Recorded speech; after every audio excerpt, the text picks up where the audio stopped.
Pemirsa tampil di hadapan publik sendiri serta raihan poin di laga tandang bersama Arab Saudi bisa menambah motivasi timnas Indonesia saat menjamu Australia nanti malam. Namun Socceroos ini tidak ingin kembali terjungkal seperti laga pertama lalu. Bagaimana permainan yang akan disajikan dalam laga nanti kita akan bahas bersama dengan pengamat sepak bola Wesley Hutagalung. Halo Bung Wesley, selamat sore. Selamat sore. Jadi gimana nih Bung Wesley melihat semangatnya ya, percaya diri yang tinggi tentunya dari timnas Indonesia menjamu Australia. Apakah memang akan tetap optimis atau seperti apa? Ya, sebelum laga selesai kita tetap harus optimis ya Mbak, bahwa Indonesia sudah memperlihatkan perubahan. Kalau acuannya ketika menghadapi Arab Saudi kemarin, itu babak pertama kan kita harus acungi jempol. Arab Saudi sulit masuk ke dalam area permainan kita bisa memberikan perlawanan dengan sangat baik untuk tim yang sudah 6 kali tampil di Piala Dunia, sama halnya dengan Australia sudah 6 kali tampil di Piala Dunia. Jadi modal itu harus membuat kita optimis selama tidak salah strategi, tidak overconfidence dan tidak mabuk pujian, itu bahaya.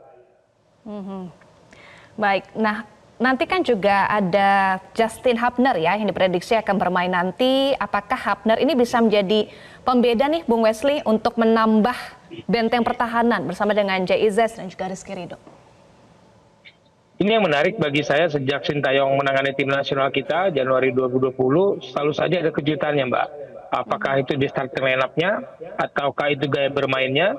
Siapa yang nyangka kita kemarin menghadapi Arab Saudi bisa bermain dengan garis pertahanan yang ke depan, kita bisa menguasai permainan, tidak banyak melakukan kesalahan, kita mengubah gaya bermain, tidak lagi kuat di kedua sayap dengan operan-operan pendek dan cepat melaju di kedua sisi, tapi kita memainkan bola-bola operan pendek yang bagus dari tengah. Ini kan mengejutkan juga bahwa ada suatu perubahan yang dilakukan oleh tim nasional kita. Jadi harusnya tidak heran kalau nanti ada kejutan Hubner masuk, pasti bisa memberikan kejutan siapa yang tersingkir. Jangan sampai kemudian masuknya Hubner harus memperkuat tapi malah mengganggu tim belakang. Tapi dengan kematangan, dengan keyakinan saya bahwa Hubner dengan level Eropa ya, main di Wolverhampton, saya pikir dia memberikan tambahan kekuatan di belakang. Baik, Bung Wesley, dengan gaya yang diterapkan oleh Sintayong ini kan kita punya kekuatan di starting line up ya, tapi ada juga kelemahan di menit-menit akhir begitu, seringkali mengalami penurunan performa. Seperti apa yang harus diantisipasi dari hal ini? Ini salah satu handicap di sepak bola kita. Kalau kita mengacu kepada liga kita, memang situasinya pemain kita itu kadang-kadang peaknya itu hanya sampai menit 60. Setelah itu kita sering mulai kedodoran, keteteran dengan emosi yang kurang terkontrol, kemudian konsentrasi, banyak melakukan error. Tapi apa yang kita lakukan kemarin di Arab Saudi sebenarnya dipengaruhi oleh cuaca panas. Pemain-pemain kita yang dari Eropa mungkin tidak terbiasa dengan suhu kota Jeddah yang hampir mencapai 35 derajat Celcius. Nah, kita beruntung mainnya hari ini malam, semoga teman-teman yang dari Eropa tidak kesulitan lagi adaptasi dengan cuaca. Jadi kalau bisa kita berharap jangan kebobolan maupun babak pertama maupun babak kedua, jangan sampai, karena konsentrasi kita sudah sangat bagus dalam menjaga permainan dari acuan kita di laga melawan Arab Saudi. Ya, selain harus konsentrasi penuh, harus konsisten dari awal sampai akhir, strategi apa lagi yang harus dilakukan? Dan juga kalau mau belajar ya dari Bahrain saat menjungkalkan Australia, apa yang bisa dipelajari strateginya Bung Wesley? Kita belajar dari Bahrain, bahwa Bahrain bermain dengan serangan sayap yang cepat, kemudian mereka bermain, saya harus mengatakan, banyak sandiwara sehingga mengganggu konsentrasi para pemain Australia, dan kartu merah yang diterima oleh striker mereka oke, tapi gol bunuh diri juga bukan suatu hal yang bisa diduga-duga bahwa mereka kalah 0-1 karena gol bunuh diri, iya, tapi secara permainan, jumlah tembakan, penguasaan bola, ritme permainan mereka yang kontrol, tapi mereka kecolongan dari serangan balik dan sayap mereka yang cepat dari Bahrain. Dan ini yang bagi saya Mbak Naila, bahwa kita punya kemampuan itu memainkan kembali sayap saya. Jadi kalau melawan Arab Saudi kita bermain dengan gaya yang berbeda, nanti melawan Australia, meskipun kita pernah punya pengalaman kalah 0-4 di Piala Asia kemarin Januari 2004, tapi sayap-sayap kita ini akan bisa menjadi sebuah pembeda. Dan rasa-rasanya penggantian pemain akan menjadi kunci pertandingan malam nanti. Baik, Bung Wesley, pemain-pemain Australia ini kan punya nama-nama yang kuat begitu ya, sudah berkancah di Eropa mungkin. Nah, kalau Anda bisa sampaikan lini-lini mana yang perlu diwaspadai, terutama juga dengan nama-nama pemainnya dari Australia ini? Ya, kalau kita lihat sejumlah pemain mereka banyak main di Eropa, di Arab Saudi juga ada. Ada 10 pemain yang kemarin itu membela Australia ketika mengalahkan kita di Piala Asia 2003 yang dilakukan di Januari 2004. Saya pikir lini tengah second line mereka sangat berbahaya. Jadi kita berharap garis pertahanan kita tidak terlalu mundur, tidak terlalu dekat dengan gawang sehingga bola-bola mati tidak menjadi keunggulan. Karena pelanggaran-pelanggaran yang dekat dengan gawang kita itu menjadi santapan pemain Australia yang sangat baik melakukan sundulan-sundulan. Bukan soal postur tubuh, tapi soal timing mereka menerima bola di udara. Ya, Indonesia kan nanti akan bermain di negerinya sendiri, di kandang sendiri, bahkan Coach Sintayong ini meminta seluruh supporter untuk memenuhi GBK agar mempengaruhi mental pemain Australia. Seberapa besar pengaruh ini, Bung Wesley? Bagi sepak bola kita, pemain ke-12 sudah dikenal sebagai kekuatan yang sangat baik bagi tim nasional di GBK, mau dimanapun di daerah pasti saya yakin tim nasional kita akan didukung. Tapi bagi lawan secara acuan sepak bola profesional, Mbak Naila, bahwa mereka bermain sebagai pemain sepak bola, mau teriak apapun, mau segemuruh apapun, selama penonton tidak masuk ke dalam stadion, mereka akan bisa fokus ke dalam performa mereka, permainan mereka, yaitu akan salah satu menyulitkan kita kalau mereka bisa fokus. Tapi kalau mereka terganggu fokusnya oleh gemuruh dari penonton, itu sebabnya disebut pemain ke-12. Nah, kita punya peluang di situ, teror dari suara-suara, meskipun hanya suara yang bahkan kan kita tidak boleh masuk ke dalam. Nah, itu yang harus kita maksimalkan. Baik, melihat dari hasil yang ditorehkan oleh Timnas Indonesia sejauh ini, hasil bagus dari Arab Saudi, kemudian ini akan melawan Australia, seperti apa yang mungkin ingin Anda sampaikan bagi Timnas Indonesia yang mungkin saat ini menjadi tim yang cukup berkembang di Asia, Bung Wesley? Ya, dengan kedatangan sejumlah pemain yang bisa kita katakan membawa fondasi berbeda dengan sepak bola mereka dari Eropa, paling tidak ada perbedaan dari karakter bermain, dari ketenangan, dari kepercayaan diri, dan kalau mengacu kepada permainan kita dalam beberapa tahun terakhir, termasuk dengan Arab Saudi, kita minim melakukan error, kesalahan yang fundamental. Ini sebuah perbedaan yang mencolok, dan ketika kita kerap melakukan kesalahan elementer itu, lawan mengambil alih permainan dan kita kerap kebobolan atau menerima tekanan. Ini yang perbedaan yang terjadi dan harus kita maksimalkan, bahwa kedatangan pemain-pemain dari Eropa, anak-anak bangsa kita yang kembali, siapapun mereka, mau naturalisasi, mau diaspora, mau apapun namanya, kalau mereka sudah jadi warga negara Indonesia, sudah mengenakan seragam merah putih tim nasional, mereka adalah anak bangsa kita. Cuman memang jangan lupa kita harus juga memperkuat fondasi dalam negeri supaya kita tidak selalu bergantung kepada anak-anak bangsa yang ada di luar negeri. Kita perkuat juga. Jadi strategi jangka pendek dengan mendatangkan banyak pemain dari Eropa harus diperkuat dengan strategi jangka menengah, jangka panjang, pembangunan infrastruktur, pembangunan pelatih-pelatih yang bagus, kemudian fondasi sepak bola dari SSB Akademi itu akan bisa membuat anak kita yang di dalam negeri, yang berkompetisi dalam negeri, bisa bersaing dengan saudaranya yang datang dari Eropa.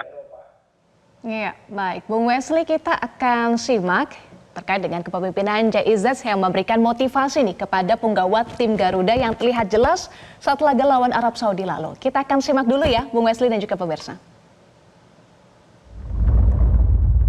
We deserve to be here. We've worked so hard to be here. Now we are in this round and we have a beautiful opportunity to put our nation on the map. Don't forget who you're playing for. Think about who you play for your family, for your country, for your honor. Then we go out and we kill them today, okay? Okay.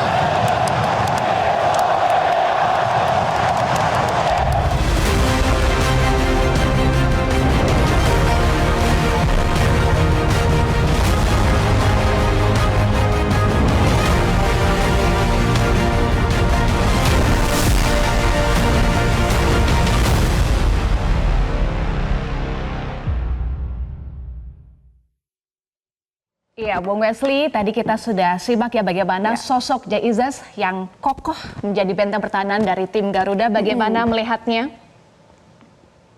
Sejak Izzas masuk, kita nyebutnya Bang Jai ya, karena mengakrabkan diri dengan pemain yang baru bergabung belakangan, bahwa sosoknya sudah sangat kental, pemain yang penting di klubnya, bermain di level yang tinggi di Eropa sana, di Italia, bahwa dia menjadi kapten sudah terlihat ketika dia pertama kali bermain untuk tim nasional pun kita sudah melihat kepemimpinannya, koordinasi yang dilakukan, wibawanya, itu nggak bisa dibohongin, nggak bisa dikarang-karang sih Mbak, bahwa wibawa pemain itu, leader itu kelihatan dari kesehariannya, dari cara dia bicara, dari pilihan kata-katanya, apa yang diucapkan itu tidak segampang orang mengatakan, oh gampang sekali melakukan kata-kata itu, mengucap kata-kata itu. Tidak, leader itu punya kata-kata yang dia tahu apa yang harus disampaikan.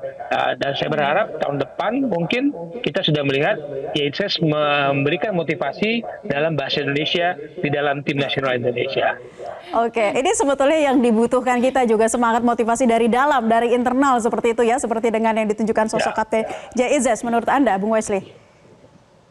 Ya, setiap tim itu pasti punya pengaruh eksternal dan internal. Dari internal dibagi lagi apakah dari staf pelatih, dari tim pelatih, ada psikolog, ada tim medis, tapi ada juga internal dari pemain sendiri.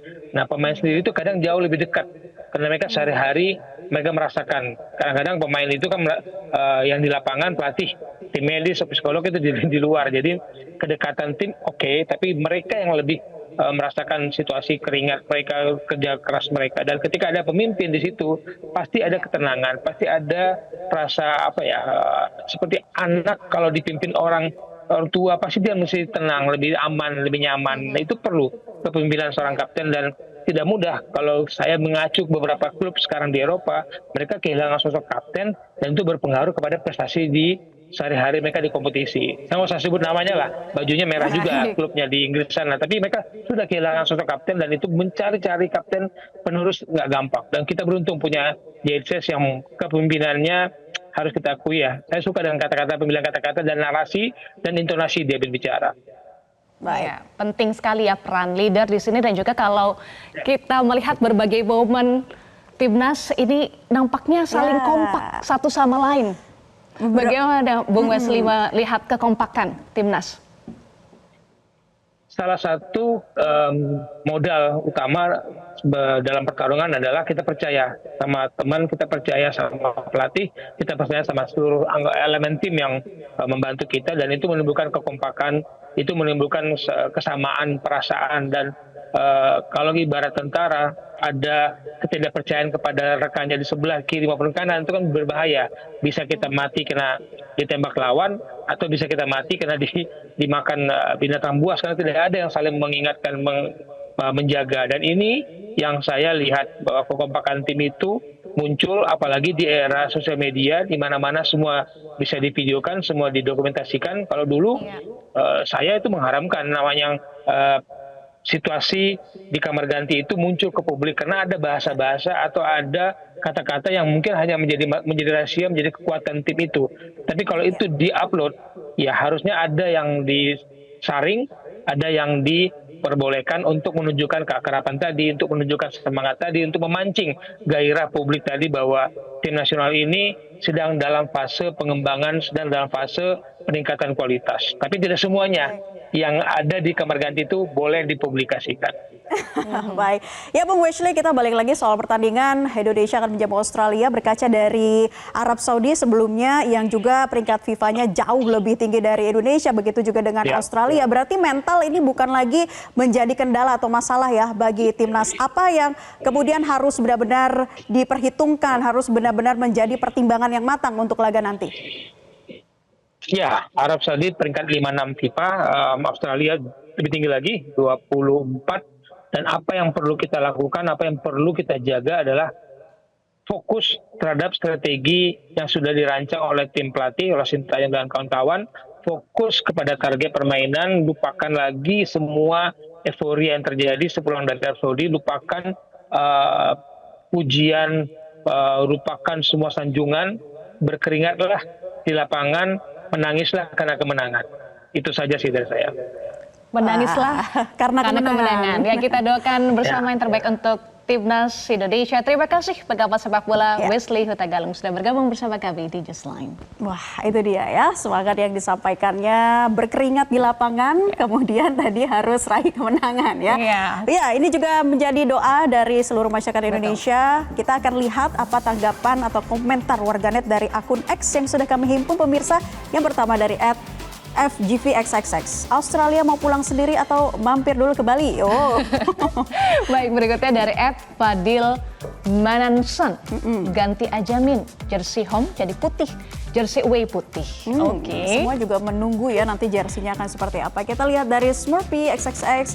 Bismillah, bisa yuk, bisa hempaskan Aussie. Jangan sia-siakan peluang. Semangat Garuda. Semangat Garuda ya. Berikutnya @10 Loy BIXXX ya. Ya. Jersey putih udah jadi jimat Indo ya. Bismillah ya. Semoga dikasih hasil yang terbaik nanti. Good luck Oke. Timnas Indonesia. Good luck. Good luck. Kita lihat lagi dari @Abdul Aziz XXX. All in jersey putih mode Persik. Ini apa nih? Winstray ya. Jadi banyak yang mendukung untuk menggunakan jersey putih ya. Iya. Yang penting kita doakan nanti pertandingannya berhasil Betul. menang ya. Indonesia tetap konsisten Pasti tadi dari dong. awal sampai akhir dan Ya. tadi ada beberapa catatan juga ya dari Bung Wesley. Semoga Indonesia bisa meraih poin melawan Australia nanti. Nah, apalagi kita main di kandang sendiri menjadi suntikan semangat sendiri tentunya untuk timnas. Dan kita sudah membagikan polling nih mengenai prediksi Indonesia versus Australia. Ayo, gimana menurut kalian? Yakin nggak timnas menang? Harus yakin ya. Harus yakin dong, ini ada 65% yang yakin bahwa timnas Indonesia menang. Ada juga yang menjawab kayaknya seri deh, 15%. Ya, sama seperti melawan Arab Saudi waktu itu. Dan satu lagi apa ini? Sulit menandingi Australia 20%. Ya, apapun itu kita harus optimis. Ternyata lebih banyak yang optimis menjawab 65% Indonesia yakin menang malam nanti. Saya juga optimis, Naila optimis juga. Pasti dong, semuanya Pasti harus dong. optimis dan kita akan tunggu bersama karena di GBK tadi sudah ramai ya para supporter memadati Stadion Utama Gelora Bung Karno Senayan. Nah, itu tadi ya semangat motivasi sudah disampaikan. Jelajahi cara baru mendapatkan informasi. Download Metro TV Extend sekarang.